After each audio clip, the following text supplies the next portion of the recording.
Planet Earth, 10,000 years ago. For 2.5 million years, our prehistoric ancestors had been living in caves, passing the time by bashing stones together. Then suddenly, everything changed, and people began to build huge monuments all over the planet. But how and why? It's the biggest mystery in human history, but not for some people. Thousands of years ago, when our forefathers were primitive Stone Age people, some extraterrestrials visited our Earth. Extraterrestrial presence not only departed the wisdom to build the monuments, but possibly the technology to make it happen. It sounds bonkers. But could aliens have started civilization and built some of the most famous monuments on Earth?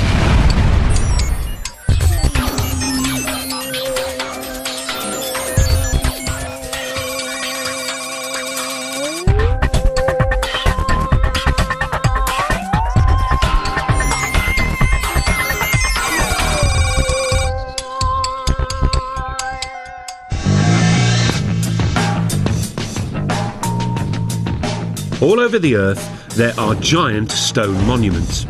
Almost everyone knows they were created thousands of years ago by ancient man. But could almost everyone be wrong? According to the official history books, buildings like the pyramids and Stonehenge are triumphs of human engineering, which mark the beginning of our human civilization. But there are a few nagging questions about them, like why they seem to appear out of the blue.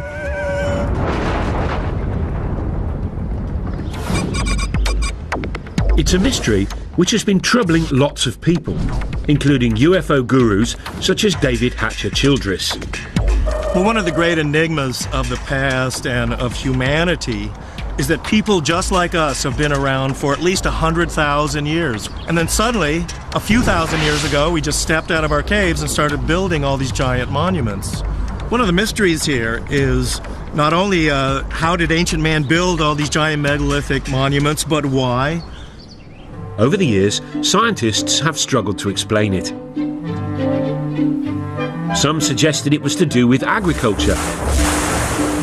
The birth of agriculture meant we could suddenly feed armies of workers. Others said it was all about the birth of religion. Early civilizations were desperate to placate gods. But now, there's another explanation.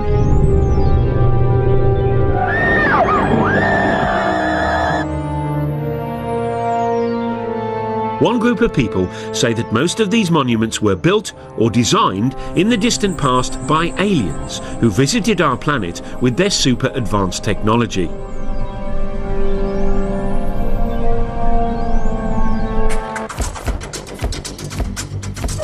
One believer is Jason Martell. He lives in California and runs a dating agency. But in his spare time, he's been grappling with the biggest archaeological mystery of our time. And he says he solved it. Man could have had the ability to physically stack those large blocks in Egypt and build that, 100,000 men. But the knowledge to do it had to come from somewhere else. There had to be some type of intervention, and that's why I look towards the ancient astronaut theory. Ancient astronauts from somewhere else came here and influenced our society. Jason and other believers say this idea would explain some baffling questions about ancient monuments. Take Stonehenge. How did Bronze Age Britons drag these 5-ton stones over 170 miles? And then there's this 1,000-ton block at Baalbek in the Lebanon. It weighs as much as 3 Boeing 747s. How did ancient man shift that? And then there's the biggest controversy of all, the Pyramids of Giza. The biggest one is made from 2.5 million blocks of stone. It was built in just 20 years and is lined up exactly with the North Pole, less than 1/10 of a degree out. According to the experts, the answer is simple. The ancient Egyptians were just terribly clever, worked very fast and very hard. And they created a whole tourist industry in only a few decades. But that doesn't convince the likes of Jason Martell.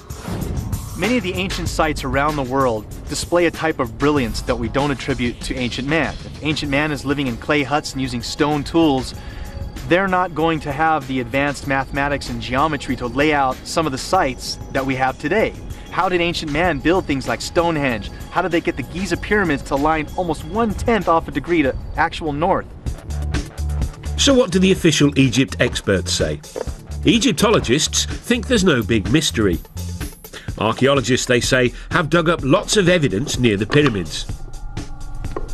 The broad features are fairly clear. We've got the barracks where the workmen lived, we've got the tombs of the architects. Also, for some of the unfinished pyramids, we have got the ramps which were used to drag the blocks into place. So although the minutiae of the construction process isn't known, probably is unknowable, I think the big picture is perfectly clear. The problem for believers in ancient alien astronauts is that we can't ask the aliens themselves. Or can we? Lisa Royal Holt says that she knows that aliens built ancient monuments. That's because she is an intergalactic medium who's in direct spiritual contact with an alien called Sasha. Apparently, Sasha lives billions of miles away, but luckily, reception is crystal clear. Over to you, Lisa. Well, greetings to you. This is Sasha. It is a pleasure to be with you this day, and we are so excited that you have an interest in this subject matter. Our intentions for our interaction with Earth humans is absolutely, totally in peace, love, and joy. Thank you, Lisa. I mean, Sasha. That's very reassuring. But what about the pyramids? Who built them? In ancient days, my forefathers came to Earth. We were seeking another place to colonize. The monuments were built by extraterrestrials, usually for actual scientific purposes. OK, we'll be back with the aliens soon so we can hear firsthand about what experiments they got up to. But first, let's meet the godfather of the ancient alien astronaut theory, the man scientists and archaeologists love to hate. Traditional archaeology don't like mysteries. They have the answer for everything. They just declare something, and the rest of the world has to believe it.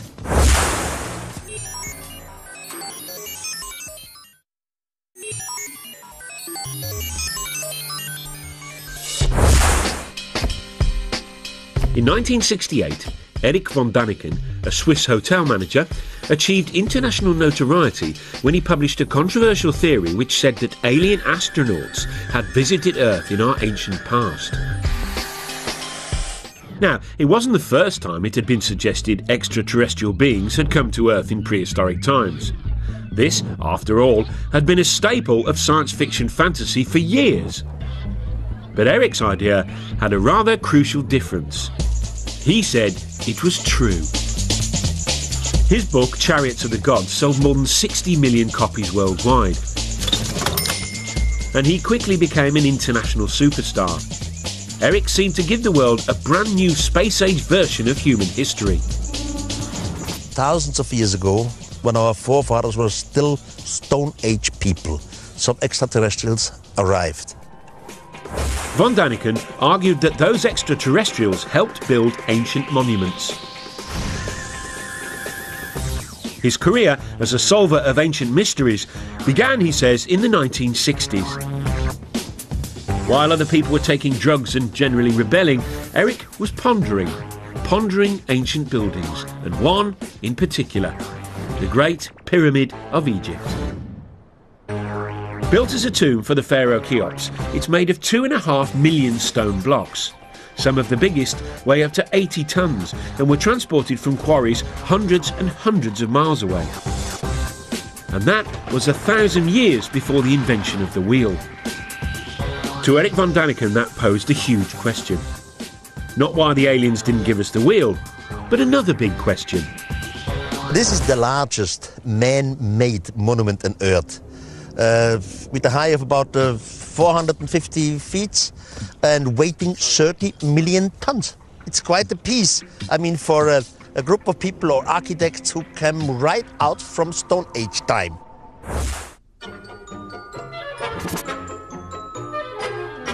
Von Daniken's theories make academic Egyptologists ever so slightly irritated. Von Daniken doesn't seem to like human beings very much. He does them down, claims that people are just out of the Stone Age. Well, the Stone Age actually ended some centuries before the pyramids were built, for starters. As far as I'm concerned, Erich von Daniken is a one-man self-publicity machine. I wouldn't characterise what he does in anything like scientific work. But no matter what the experts say, Erich has stuck to his guns. I was never afraid to be ridiculed. I was never afraid that others have a complete different opinion to me. It's wonderful. It's their freedom. But I at least read most of the archaeological books, while the other side, they have no idea what Erich von Daniken says. He states that you couldn't cut granite except with laser beams. Well, it's been shown that using a copper saw, using just ordinary desert sand as an abrasive, within a week or so you can slice through a great chunk of granite.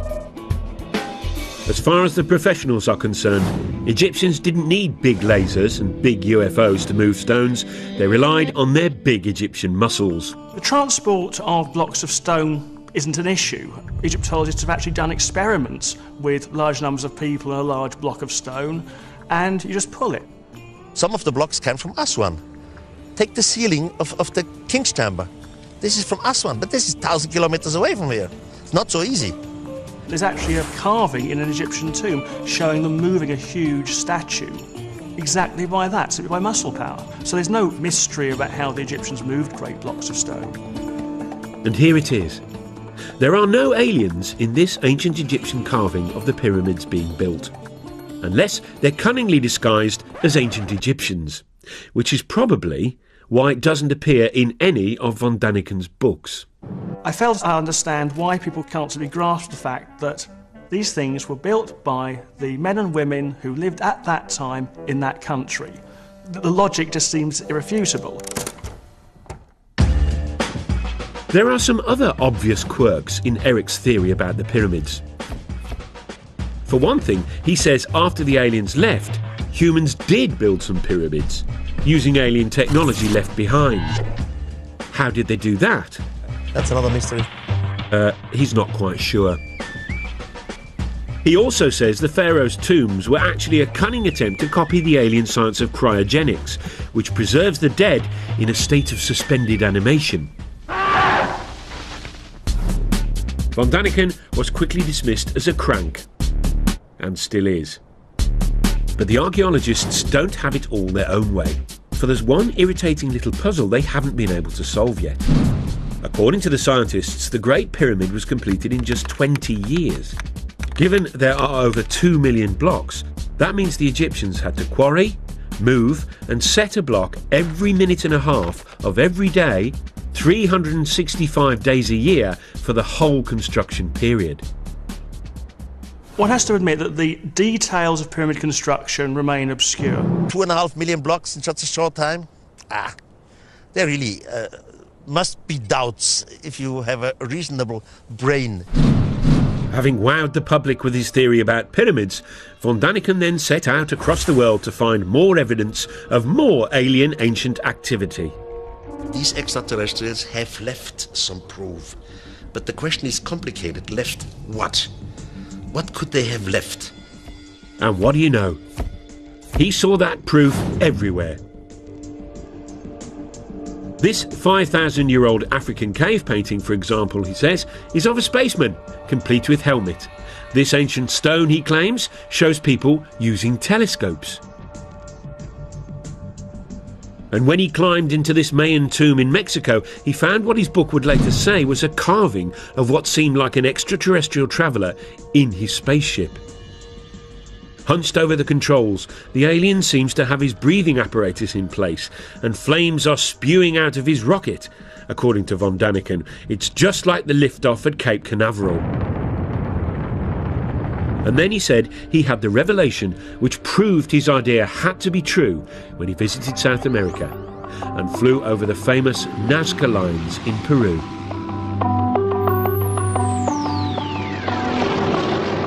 These ancient patterns, drawn into the desert, stretch for miles. Some are weird shapes. But mysteriously, those weird shapes can only really be seen from the sky. I had my first flight over Nazca, and it was very, very impressive because you can see it only from the air. Then you fly higher, then you see something who looks like airstrips.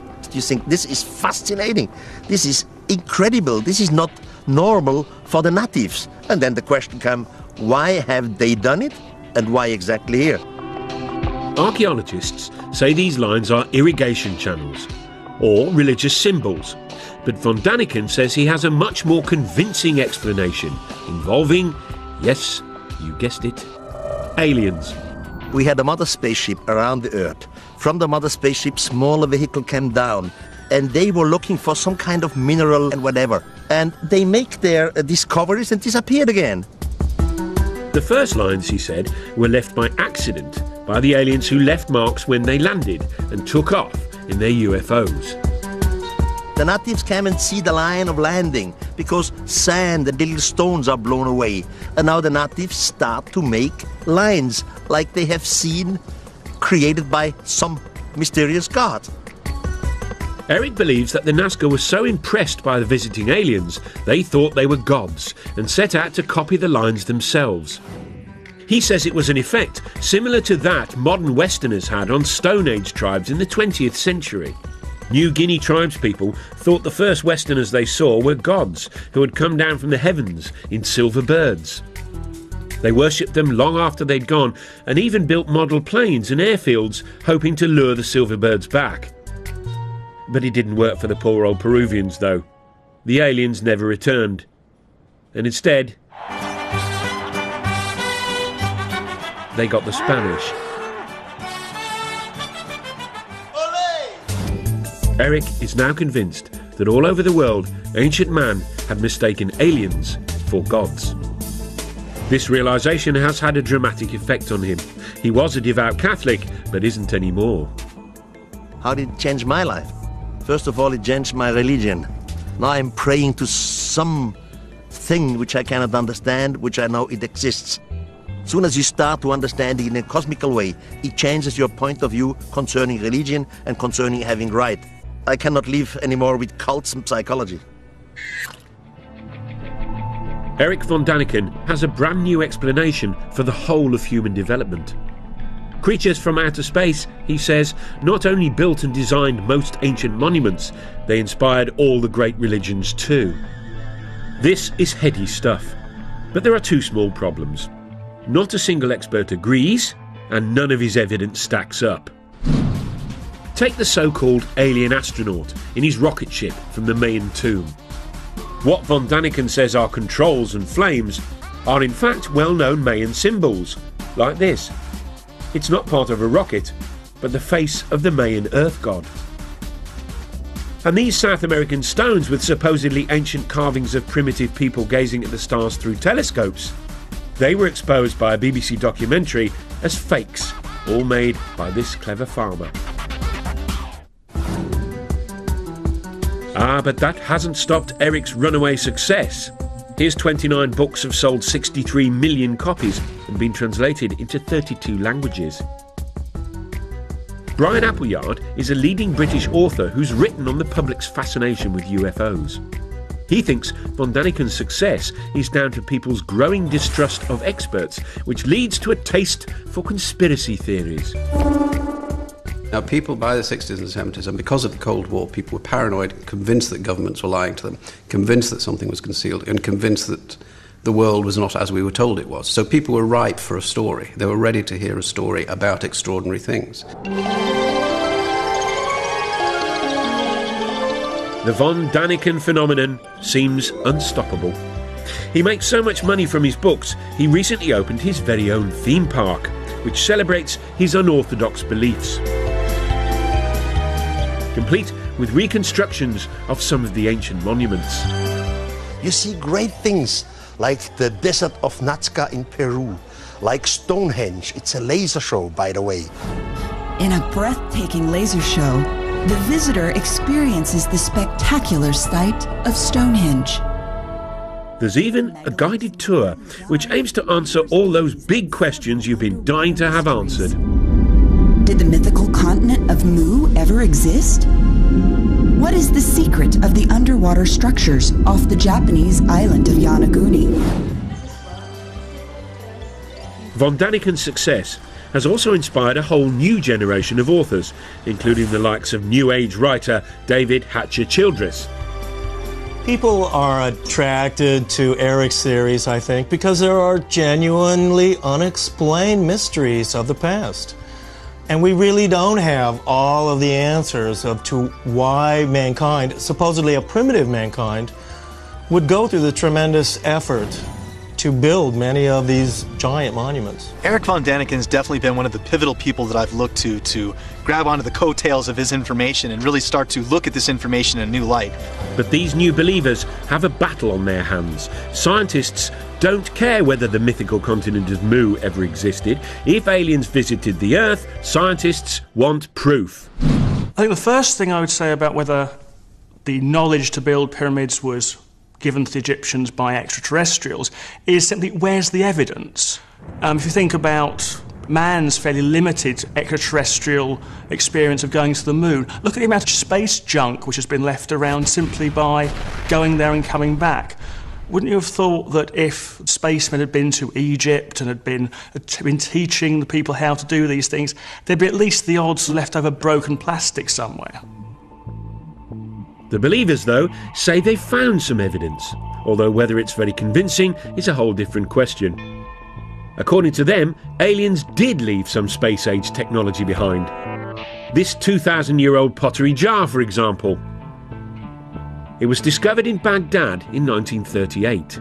Inside it were copper and iron rods, similar to a modern battery. Back in California, Jason Martell has built his very own replica.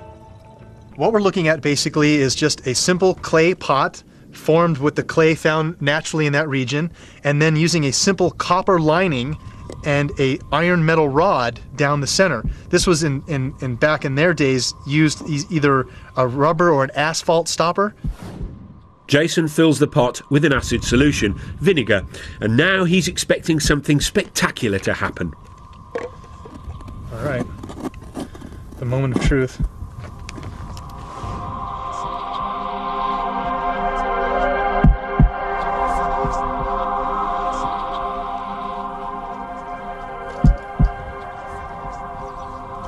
Getting some little numbers here. See that spike? It's going off the chart here now. Look, there we go. See that? Generating 4 volts right there.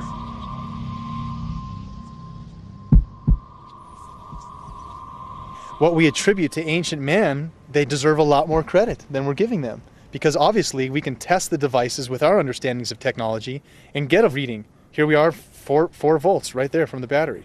So obviously they were able to make this happen. What were they using it for? Very possibly electricity.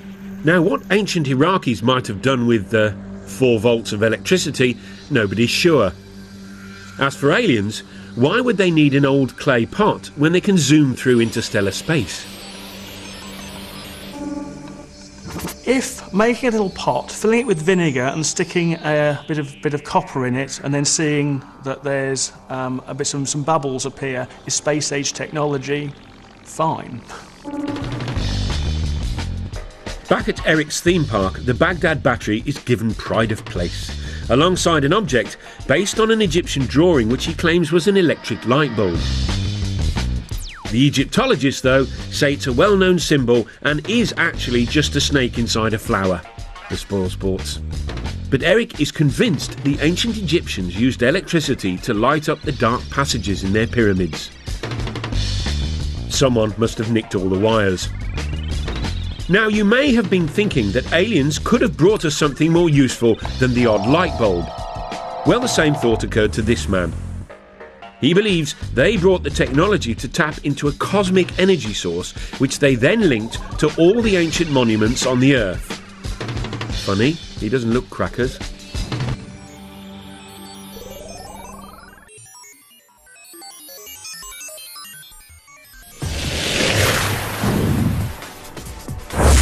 One of the things that makes human beings sort of special is that we live in big, sophisticated societies full of big, complex buildings.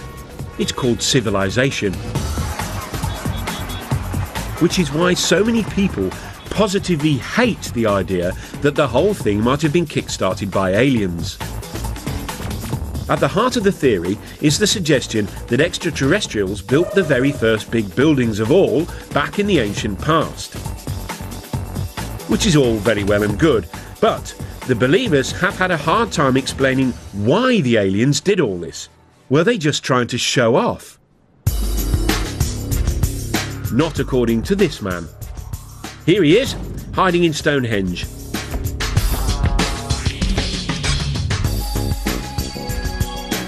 Now, according to the scientists, Stonehenge was built in 3000 BC.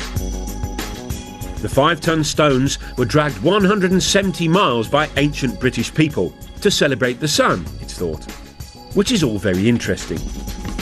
But not quite interesting enough for David Hatcher-Childress. He says Stonehenge might instead have been a fuel stop for ancient aliens. He came up with his interesting theory after he discovered what he says are mysterious energy lines. He believes the Earth is covered with these invisible lines in a strange network. If it all sounds a little unlikely, it has at least got a cool-sounding name. The World Energy Grid.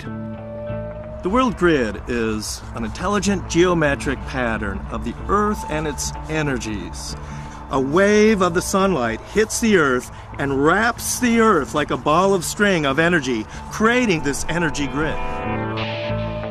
As you might have guessed, no scientist believes in this grid or the energy that it apparently contains. But according to Hatcher-Childress, that's just because they're too sceptical for their own good. The aliens, though, knew about the energy grid and tapped into it. How? By building ancient monuments on key intersections of the grid, obviously. By placing megalithic monuments along this grid, UFOs can then take energy off of this energy grid, and by going to certain power points like Stonehenge, the craft can hover over these energy spots and draw energy from those spots to help replenish the craft. Now, why these giant fuel stops are all built out of big lumps of stone, Childress doesn't say. But maybe we could tap into this energy nowadays. Of course we can't. Over to you, David, to explain exactly why not. I know many people must have difficulty in imagining this energy grid around the planet, but it's a lot like this racetrack. Here on this racetrack we have a geometric formation. It's all interconnected. We have the cars running along this energy grid. But if any part of this racetrack is disconnected or broken, the cars won't have the energy anymore and they won't be able to run along the track. So unfortunately, because the ancient monuments like Stonehenge are nothing more than ruins, the world energy grid has broken down. So no free energy for us. But apparently, the aliens didn't just use the ancient monuments for energy. Oh no. Many of the megalithic monuments, including pyramids, Stonehenge, are actually antennas that can be used by UFOs. So there you go. Stonehenge wasn't just a place where druids hung out, it may have been used by ancient aliens to phone home. Or maybe not. Oh sure, they're from another planet. But talking of phoning home, where might these ancient aliens have actually come from? There is one man who should know. He's Seth Shostak.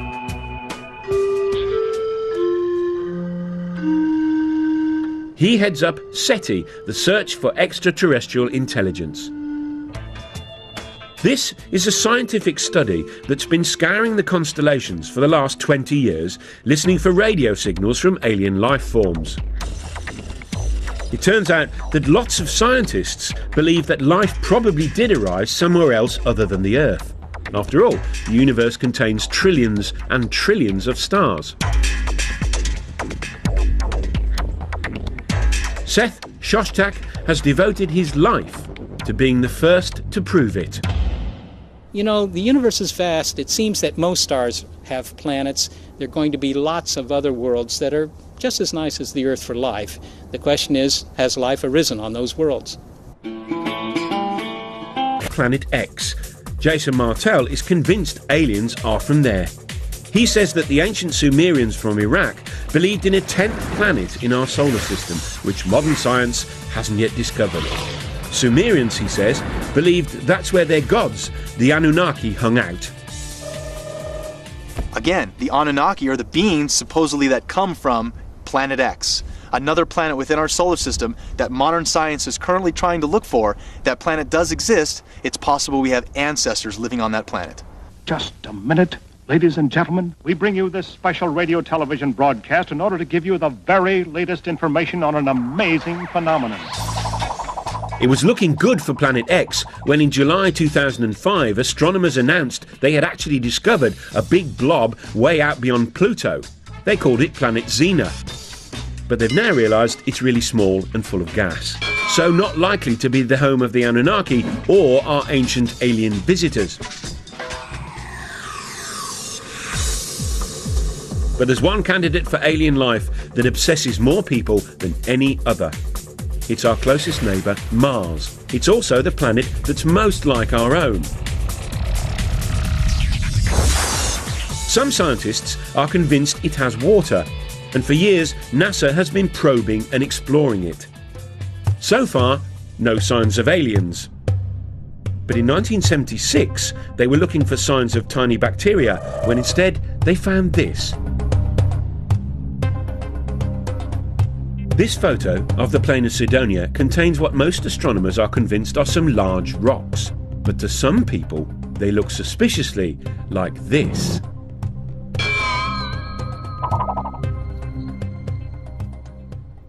Here's one guy who thinks that's exactly what they are. Tom Van Flandern is a renegade astronomer who has his own theory about Mars and junk. You see, according to Flandern, Mars is really the moon of a planet where extraterrestrial humans first evolved, but had to leave in a bit of a hurry when it exploded. Left behind was all sorts of junk, including pyramids. The most interesting speculation about the origin of the artifacts on Mars is that the original human race was on the parent world that has since exploded. They built things on their moon, Mars, but before the end of their civilization, which they saw coming, they transferred their species to the most nearly habitable planet, which would have been Earth. We'd sure like to get higher resolution images of this and other pyramid-shaped objects on Mars and see if they are truly pyramids. But are these really pictures of Martian pyramids, you ask? Tobias Owen was a NASA scientist on the mission that took the photographs. He's what you might call unconvinced. My job there was to examine pictures as they were coming in of the surface of Mars in regions that we thought would be safe for the spacecraft to land.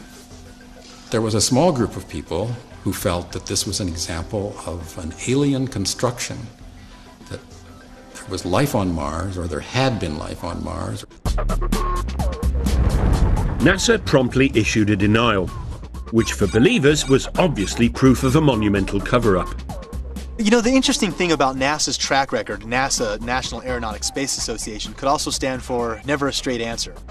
In its inception in 1959 or so, NASA consulted a big think tank called the Brookings Institute, which advised NASA, if you ever find extraterrestrials, these things need to be handled cautiously. For one, society in general and religious institutions aren't quite ready to accept an extraterrestrial presence. Pyramids on Mars were spooky enough, but then things got really out of hand when NASA released another batch of photographs from the plain of Cydonia. And near the pyramid shapes was something else. A rocky outcrop that some people felt had an eerie resemblance to something familiar, something that ancient astronaut believers have long connected with aliens. Yep, that other famous tourist site in Egypt, Very interestingly enough, NASA first took an image of the face on Mars and they labeled it head. And this photograph was quickly dismissed by NASA as a trick of light and shadow. It's not really a face on Mars, it's just a lighting angle difference. Wrong answer. Here we have a face in pyramids on Mars, a sphinx in pyramids in Egypt. There has to be a connection, a Mars-Earth connection. To the scientists, though, it was just a natural feature. This is the kind of thing that we see on the Earth in various places. There's a famous one in New Hampshire in the United States called the Old Man in the Mountain. And there's a tendency among us humans to try to see images of ourselves in nature. And here was a perfect example, but happened to be on Mars. The common sense explanation is simple. Human beings are just hardwired to recognise faces, even when faces aren't there. Over to a psychologist to explain. Faces are very important to humans from infancy. They're so important that we perceive faces even in a stimulus that is not a face. For example, this plate of eggs in front of me looks very much like a face. We can see eyebrows, two eyes, a nose, and a mouth very readily. Well, when I look at the first image that was taken of the structures on Mars, I see it very, very clearly as a face. Here's an eye, here's the bottom part of a nose, here's the outline of a face. This is a low-resolution image, and I'm quite convinced by that interpretation. However, when I look at the more recent image, which is a much more high-resolution image, I'm very hard-pressed to see that as a face. Now, could I see it as a face? I could. I could go and look for the same features that I saw in the first image and try to pick them out here. But in the high-resolution image, where it is not very ambiguous, it is much harder to perceive this as a face.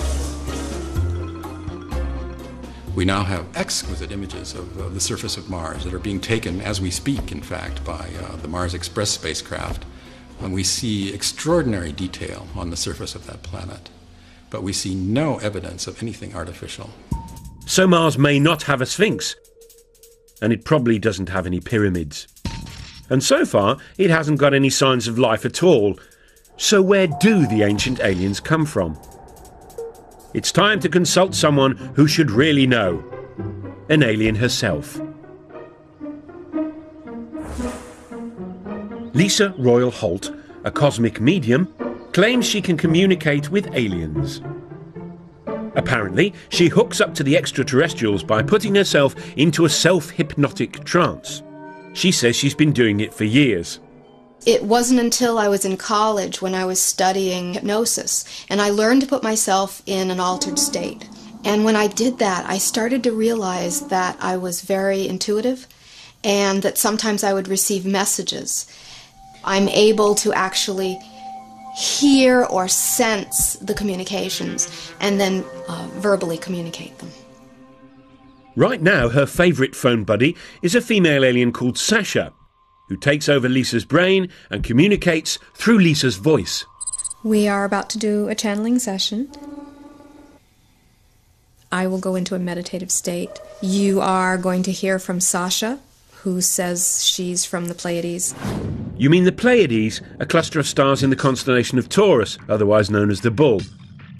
Tell us, Sasha, if it's not too personal a question, what do girls from the Pleiades look like? In my world, I actually do have what you would know to be a physical body, though it exists in a slightly different dimension. I could walk down your street and pass as a human, but you would probably look at me and feel there was something strange about me. Sasha says her people were intergalactic empire builders who roamed the universe thousands of years ago, taking over other planets and building vast monuments as they did. Ironically, one of their first colonies was apparently on Mars. We used some of the bases there as colonies. What has been found now on Mars represents the tip of the iceberg of what is still on Mars. But Mars was merely a stopover for Sasha's people. She says they soon turned their attention to us. My forefathers thus have been very interested in Earth for a very, very long time. It's time to find out the answer to the biggest question of all about the ancient astronauts. Why did they come here? According to Sasha, they may have been up to more than building monuments and starting civilization. Could they have created the human race?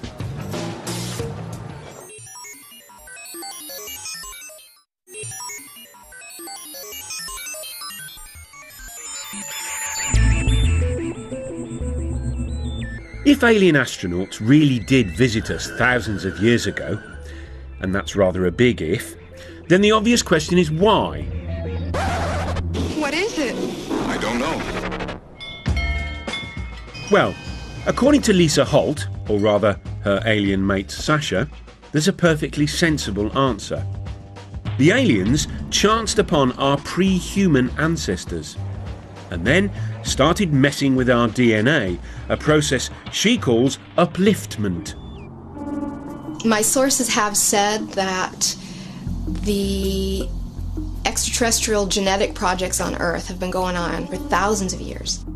If your pre-humans were not uplifted by extraterrestrial genetics, your evolution as human beings would not have progressed as far as it has. You would still be in the evolutionary phase if it was not for the little bit of upliftment that was done.